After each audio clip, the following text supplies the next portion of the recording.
And the World Cup still keeps giving us the biggest football. Talk about the fact that we are seeing things building up from the group stages. Some countries have qualified for the round of 32, while some have to wait and try their best for the last match in the group to be assured of qualification. Welcome to the FIFA World Cup Roundup show. My name is Richard Unwaje, right here on Atlantic TV, where we give you all the biggest stories happening around the FIFA World Cup happening in USA, Mexico, and Canada. On the show today, as usual, we have a big bumper package for you where we'll talk about what is happening, something very interesting around the matches. Somebody just got, or a country just got their first World Cup win. We'll talk about that. And as usual, we have the big man, Pooja, our own correspondent, who have moved from Atlanta to New York right now, and he's going to join us on the show as usual, where we'll break down the big stories around the FIFA World Cup happening in USA, Mexico, and Canada. Welcome to the show. Welcome to the World Cup Roundup show.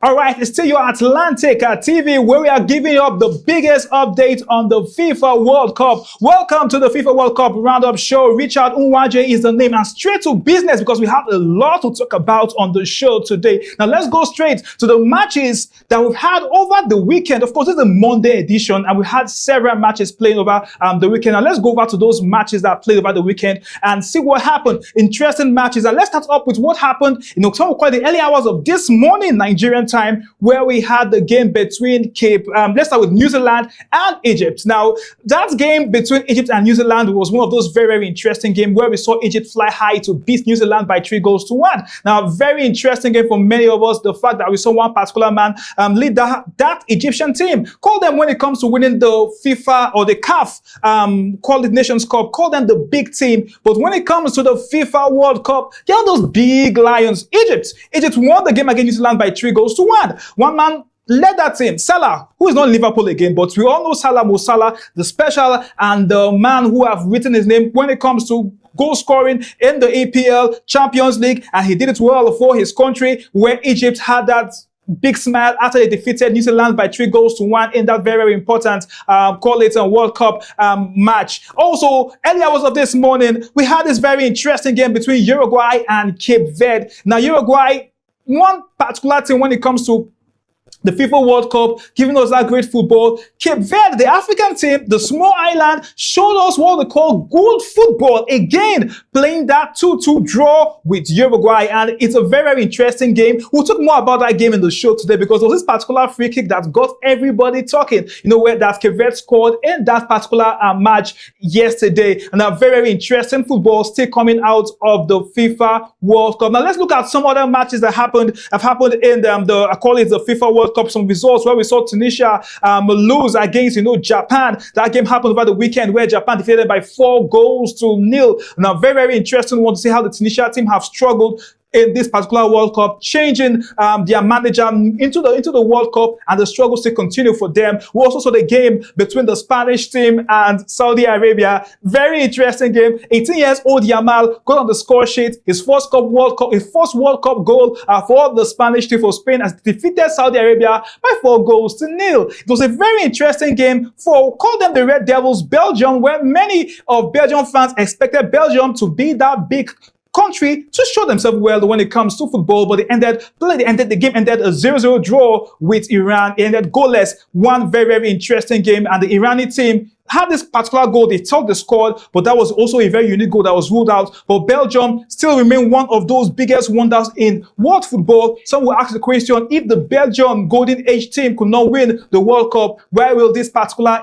team win the World Cup? But these are some of the big issues around the World Cup. Now, let's switch to New York City in the United States of America, where we have our own senior correspondent there covering the World Cup. He was in Atlanta some few days ago, and right now he has moved and, of course, switched straight down to New York, where he's there trying to cover all the big stories around the World Cup. Your own very own Pooja. Now let's go straight to New York City and let's talk to Pooja this very, very interesting, call it, evening. Oh, it's more than your own time. Now, Pooja, of course, congratulations to you. 1 million X followers. But you're covering the World Cup right there, and you've moved from Atlanta to New York, and lots of dramas already talking about what is happening around the group stages. But a big game this evening, which you want to cover, is one of these African nations playing Senegal. Some will call Senegal one of the strongest teams out of Africa at the World Cup. Now, what are your expectations, and what are you expecting to see in that game this evening? Well, it's good to be on the show. The Afghan teams have been doing well. We saw Cape Verde against Uruguay. We saw Egypt, getting that qualification for the round of 32.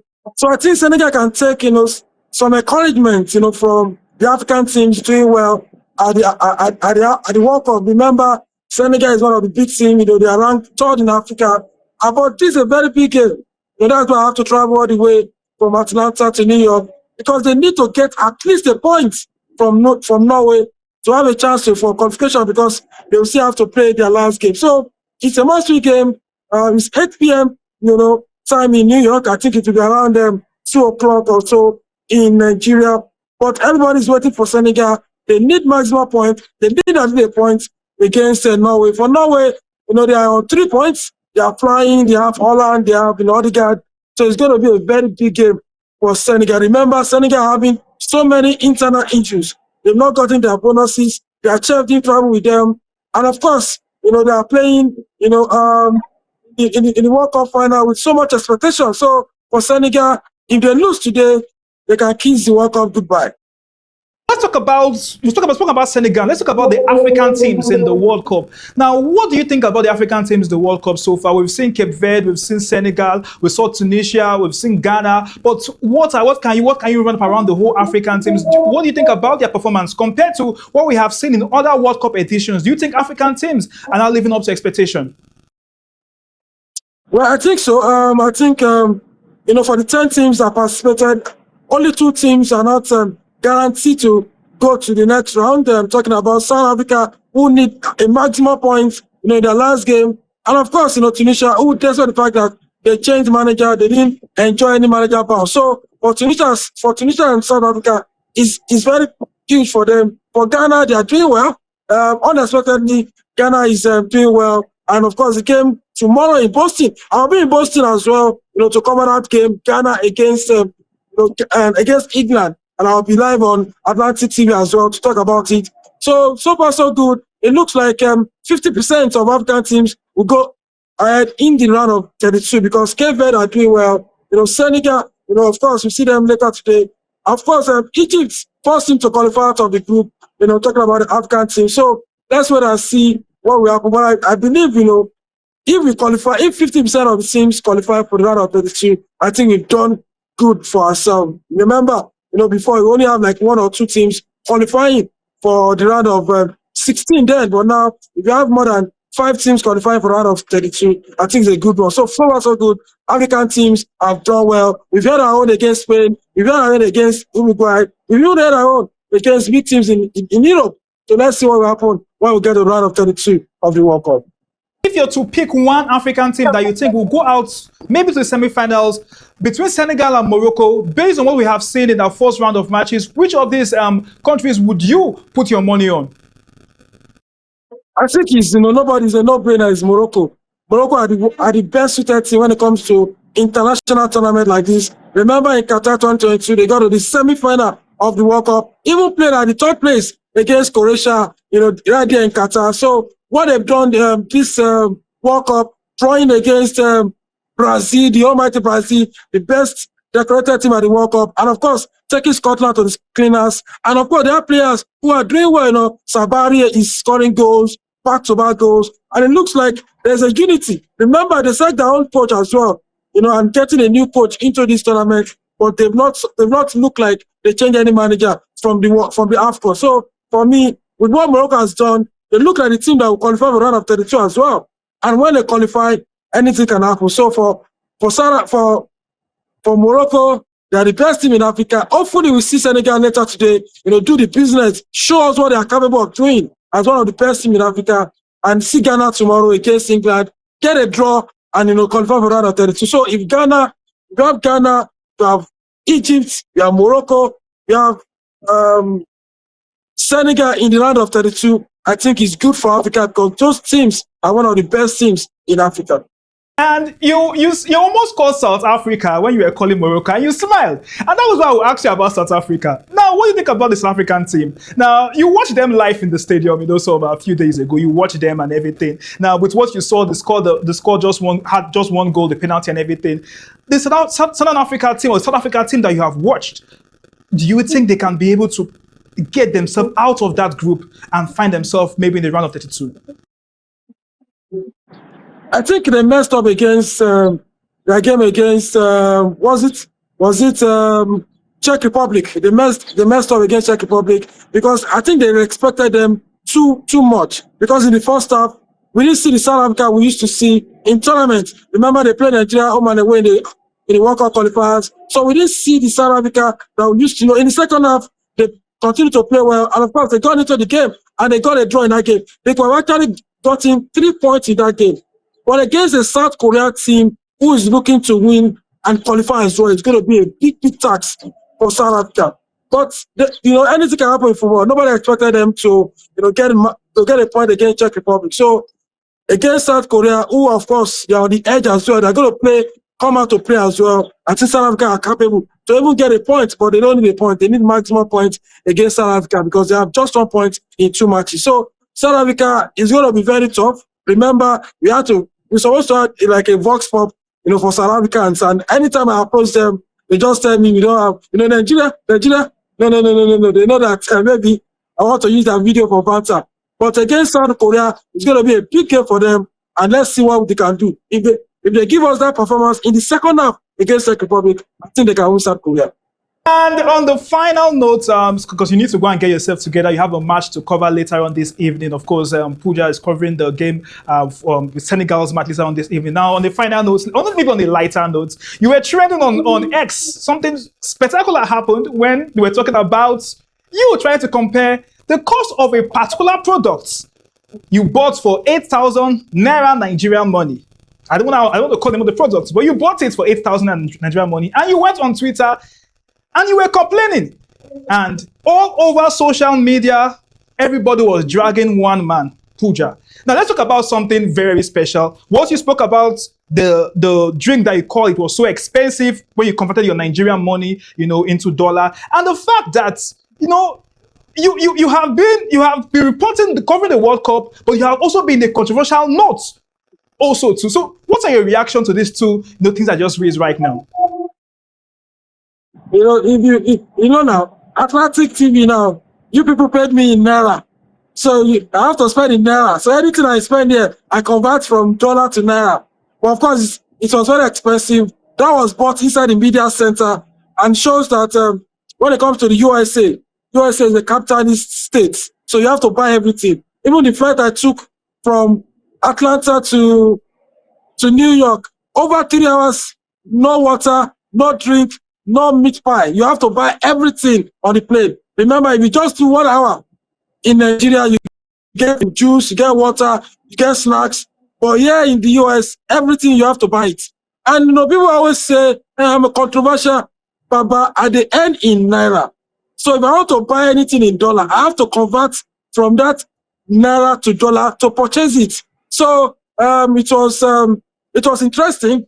And I think, I've been enjoying the World Cup. God see, Atlantic TV as well. So let's continue to do it. And, with the controversial way of my stay in the US, I've clocked 1 million followers on X. So it's a win-win for both parties, for the people dragging as well, for the movement. So maybe when Atlantic TV start paying in dollars, I won't be converting Naira to dollar. Thank you very, very much. And of course, we'll see you tomorrow. We'll gather your reports and we'll talk about what will happen in the game between Senegal's game later on this evening. Of course, that is the man called Pooja, giving us the total coverage of the World Cup right out from New York City, the United States of America, giving us all the biggest updates. What's happening, of course, the controversial issues that that just have a way of coming up. and he's talking about how things can be expensive there. Let's move from there and let's talk about the fixtures which we have today. We start talking about one of them, which is the game between Senegal and Norway. Of course, later this evening, where our own very own correspondent Pooja will be covering the game between Norway and Senegal. That'll be a very, very interesting match, and we really want to see what will happen later on this evening. Now, many Messi fans will have to wait to around 6 p.m. Nigerian time when Argentina and Austria would have their own day to play football. Messi is topping the score sheet and is on the move to win the Golden Boot, and he will be playing against Austria later on this evening. Now, France and Iraq. One very, very interesting match many would like to see. Not because of maybe to be a tough match in some sense, because many will expect the French team to come on top. But the Mbappe vibes, many would like to see Mbappe and the French team, which are one of the favorites. The team who played against Argentina in the finals of the 2022 World Cup, the runners-up, go against Iraq in that very, very interesting game. We'll all like to see what would happen in that particular World Cup game later on this evening. All right, let's switch from there and let's talk about the Golden Boot chase. It's a very serious business. And who would win the Golden Boot in the World Cup of the 2026 World Cup happening live in USA, Mexico, and Canada? And the highest goal scorer of this particular edition is on. And the interesting part of this whole thing for me personally is the fact that we have seen players score goals. We've seen several goals. And we have several players who have scored at least more than one goal. And let's look at the score. The list right now is building up, where we have Messi, still topping the scoreboard. If he scores today, he will definitely have to move. He had a hat-trick in his first game for Argentina, where Messi still tops the Golden Boot chase.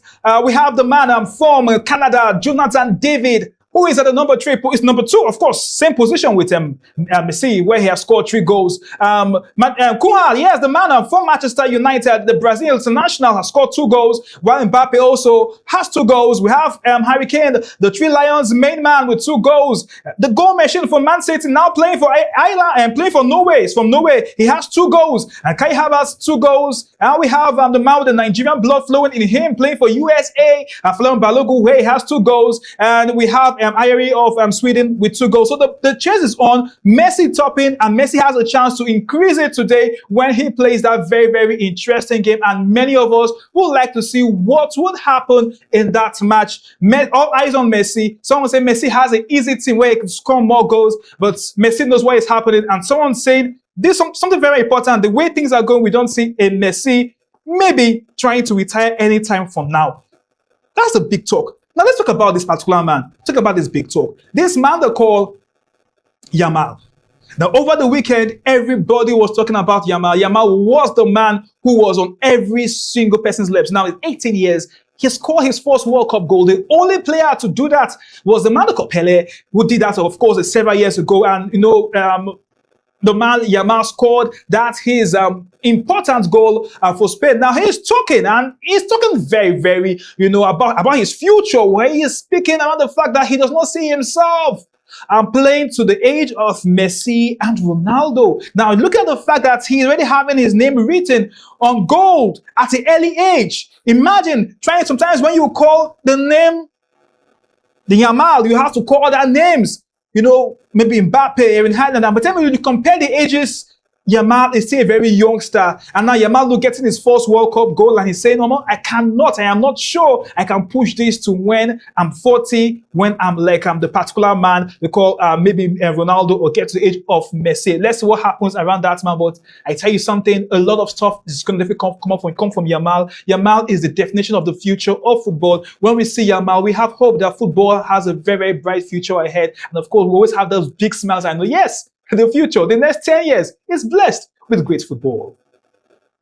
And from Yamal, let's talk about his French counterpart, the man they call Mbappe.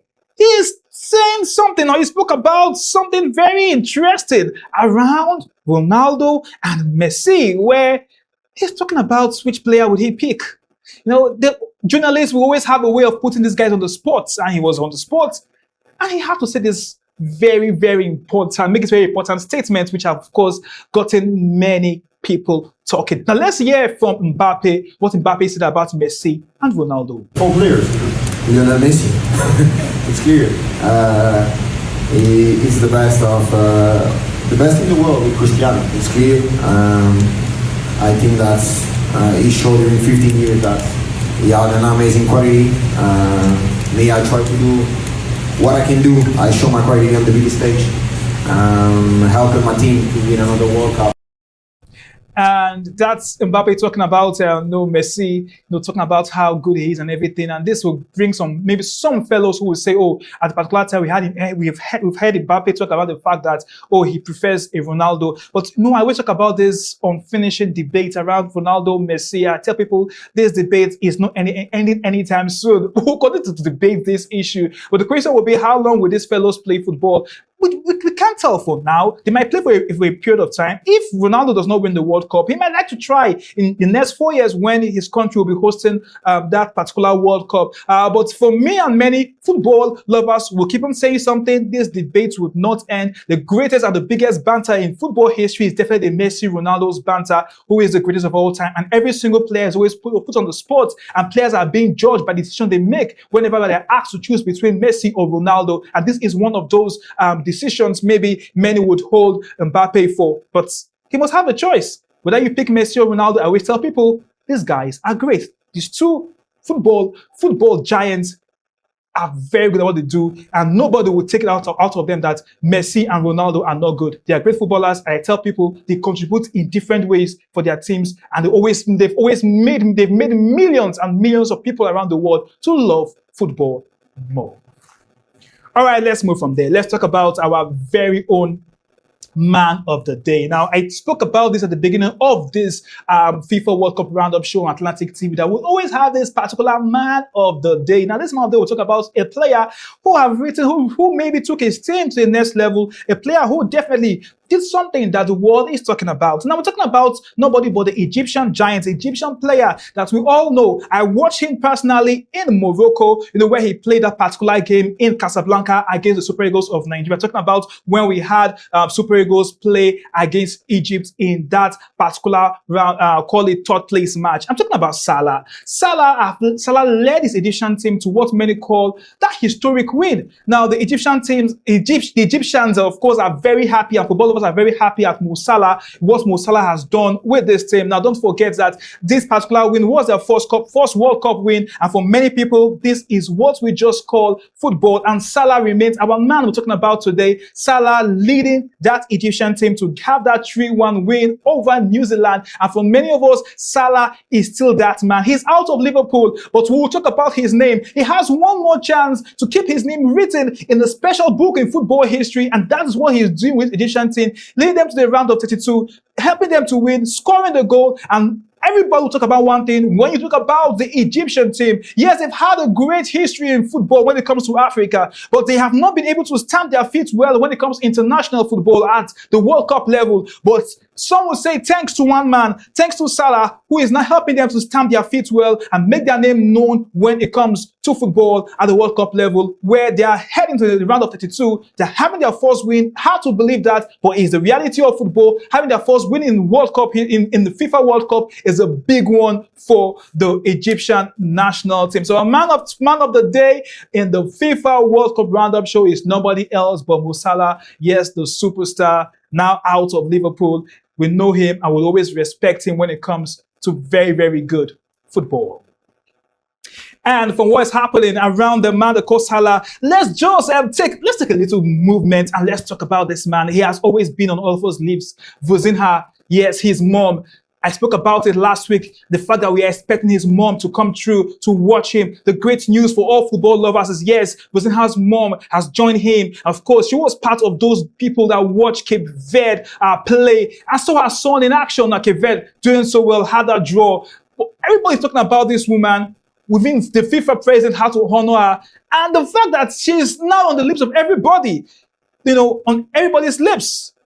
She is now one of the face of the World Cup, because he asked for his mom to join him. He is 40 years, and we can remember what he did against Spain. And we are still talking about the fact that, yes, this is one of the heroes of the 2026 World Cup. The world is honoring his mom, and we are celebrating her today, where she has a chance to watch her son play at the biggest football event in the world, which is the World Cup, taking place in Mexico, USA, and Canada. And I tell people every now and then, the World Cup has a very special way of bringing more than what we see on the field, bringing out our emotions in very, very special ways, making us to enjoy what it brings. The unity, it brings culture, religion. Everybody comes and enjoy themselves at that particular time. People forget what their culture means to them. All they talk about is just the World Cup. From the World Cup, we are seeing teams, we are seeing fans show us different lifestyle, and all these cultures are being put together and given to us as the World Cup. We will talk about from the Japanese fans picking up the debt from the stadium after matches, to talk about the beautiful Cape Verde fans and how the Cape Verde fans are enjoying the World Cup, making us enjoy every now and then, to what we're seeing happen around the Saudi Arabia football fans also enjoying the World Cup. Beyond everything, the World Cup is a way to unite the world under one roof and giving us the best of football in a very, very special way. And as usual, we talk about what's trending, the big trending issues around the FIFA World Cup on the FIFA World Cup Roundup show. And as usual, something is really trending because every now and then, in every minute of the World Cup match, something is trending. Social media is talking, and everybody is busy having those big no comments around what's happening on what's trending on the FIFA World Cup show on Atlantic TV today. We'll start off with something some have called will I call it not so nice? Because we'll start with what looks not really nice, but we must talk about it. Now, this is something that happened. We watched the Spanish team defeat Saudi Arabia, and one man scored his first World Cup goal. We were all celebrating that. But something really happened that got many people talking. Now, we'll talk about what many people talking. This was a particular man, a Saudi Arabian fan, watching the World Cup match. And when he was watching that match, and a particular goal came in. Now, when that goal came in, his action has gotten the whole world talking. Now, the video is trending everywhere around the football space. Many are talking about this particular man's action where we saw him do something, some called disastrous. Some said, oh no, it's just basically content. But you know, the what we call football has a very special way of bringing out people's emotions, and that is why we love the game. Now let's watch this particular video. When we come back, we'll talk more about it, but this is really, what should I call it? Did I call it harsh? Did I call it wrong? Let's watch the video.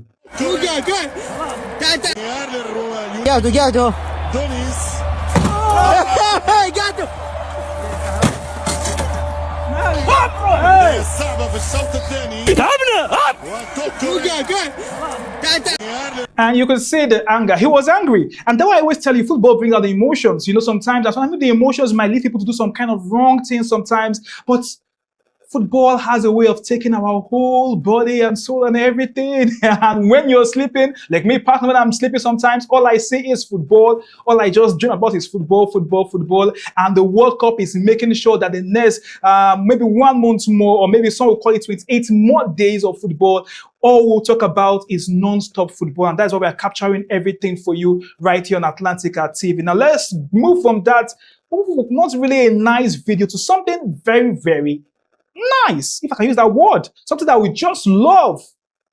Cape Verde, or Cape Verde, as some will call them, fans are those people who keep on making us smile. From their beautiful girls, permit me, beautiful people, happy to watch the World Cup, happy to see their team. And I will talk something about the Cape Verde team concerning the World Cup. But let's watch this particular video and let's see how these guys keep on celebrating their country. I always hope and always wait to have Cape Verde play because there's always something special to talk about. Let's watch this particular video and I will come back and we'll talk about the video.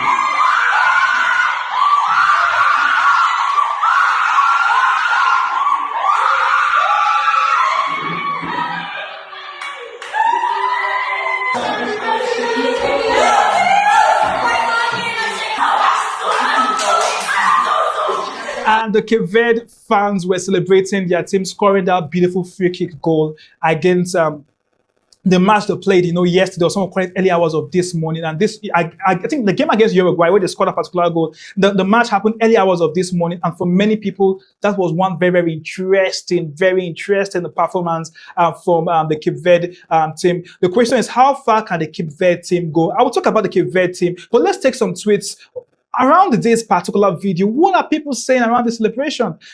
Let's talk about it. Let's say this is from the man called Mr. Ajay. I said there are no ugly people in Cape Verde. I agree. No ugly people at all. They are all beautiful and handsome. And let's take on that tweet around that. The man called Pelumi said they for done generally they cook their food. Of course, she was cooking in the kitchen and she had to celebrate when her country scored that beautiful goal. And let's take one more tweet this evening where Cape Verde is moving mad. Uruguay might end up going home at the group stage while they advance. What? The first time appearance, smiles and frowns with this beautiful tweet on X. Now let's talk about something very interesting. That's a very happy moment. But let me draw this very, very interesting fact around the World Cup. In every edition, or in most editions we've observed in the last World Cup editions, or last years, or the last few years, we've always had this particular country, this particular team that picks up from nowhere. Nobody expects them, and they just go all the way to do something wonderful. Now, when you're going to a World Cup here, there are always teams that will call, these guys will get through the group stage. They will get through to the knockout stages. We'll have teams who call the favorites. Now, Cape Verde is one country that nobody saw them coming. But for many football fans who have followed football for a very long while, will tell you the fact that we watch Cape Verde. I think when Cape Verde caught my attention, and many football fans' attention, is when they play against the Super Eagles of Nigeria, and Super Eagles of Nigeria struggled to play against Cape Verde. And many people spoke on the fact, the Super Eagles were not too good. But Cape Verde has been one country that have taken their time in the last few years to build their football. And Cape Verde now looks like that dark horse no one is seeing, but that particular country that is set to bring the big surprises. Let's not forget, during the last World Cup in Qatar, we saw how Morocco pulled through, went through, and got to the semis of the World Cup. Some will look back even at South Africa in 2010 and talk about Uruguay, how Uruguay was able to pull through, do something very, very special. The unique thing about the World Cup is there is always one particular country that nobody expects anything from, and the country ends up doing very well. And the country that has given us all those indications and all those green light of